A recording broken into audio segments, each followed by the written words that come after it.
Assalamualaikum warahmatullahi wabarakatuh. Alhamdulillah wassalatu wassalamu ala Rasulillah wa ala alihi wa ashabihi wa man wala ma ba'du. Kaum muslimin dan muslimat peserta grup Dirasat Islamiyah yang semoga senantiasa dirahmati Allah Subhanahu wa taala. Ketika orang tua sampai berada dalam posisi terjepit, dalam posisi merasa tidak ada pilihan lain kecuali mengambil harta sang anak, maka ini memang berarti betul-betul dalam kondisi emergensi. Apalagi ternyata anaknya acuh tak acuh. Maka ini bentuk dari sikap durhaka. Sehingga tidak ada secara logika, secara tradisi, orang tua yang berkecukupan namun tetap ingin mengambil harta anak. Pasti orang tua ketika ingin mengambil harta anak itu ada alasan yang sangat kuat. Sehingga akhirnya dia tega mengambil harta itu dari sang anak, membutuhkan. Ya karena betul-betul butuh. Biasanya orang tua itu normalnya, itu wajarnya, lebih semangat memberi dibanding meminta harta anak. Demikian pula halnya sang anak ketika anak tidak diberi nafkah yang cukup. Maka Nabi SAW memberikan izin bagi sang anak untuk mengambil harta orang tuanya secukupnya, seperlunya, sewajarnya. Suatu hari Hind bintu Utbah, yang notabene dia adalah istri dari Abu Sufyan. Abu Sufyan seorang bangsawan, tokoh, pemuka masyarakat itu memiliki kecukupan. Tetapi ia memiliki sifat, yaitu kikir, kata istrinya. Inna Abu Sufyan rajulun syahih. Jadi Abu Sufyan itu pelit. Walaysa yu'tini waladi ma yakfini.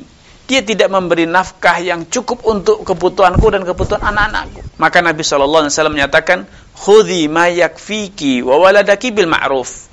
Wahai Hind, ambillah dari harta suamimu yang cukup untuk menafkahimu dan menafkahi anak-anakmu. Karena ini hak mereka atas orang tua. Berbagai dalil ini, kalau kita kombinasikan maka jelas bahwa nafkah untuk orang tua, nafkah untuk anak itu hukumnya wajib, tidak boleh diabaikan. Bahkan itu merupakan fardu ain.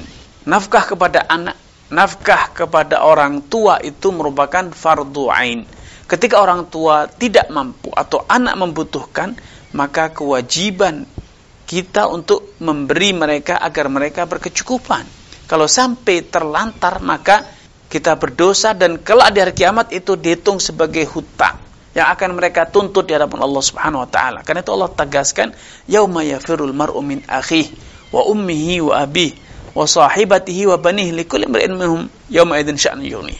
Kalau di hari kiamat, masing-masing kita akan berlari menjauh dari siapa? Dari saudaranya, dari ibunya, dari orang tuanya, dari anaknya, istrinya.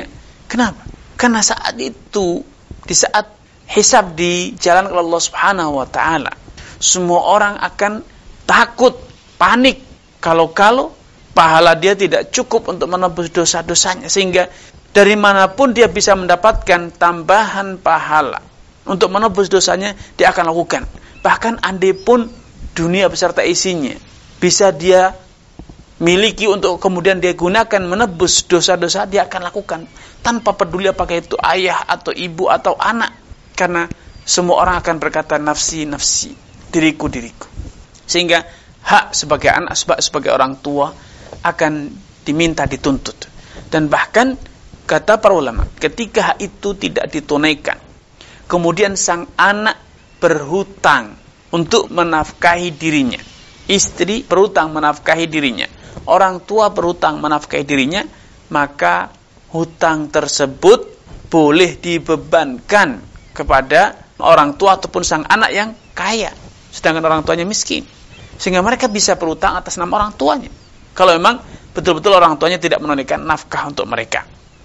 Allah Subhanahu wa taala dengan tegas juga memerintahkan, menjelaskan akan hal ini dengan mengatakan wa'alal mauludi lahu rizquhunna wa kiswatuhunna bil ma'ruf.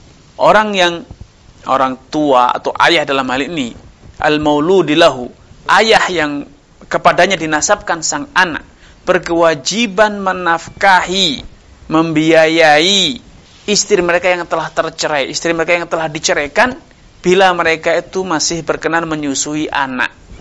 Nah, sampai pun ketika orang tua bercerai, nafkah itu tetap harus dijalankan oleh sang ayah.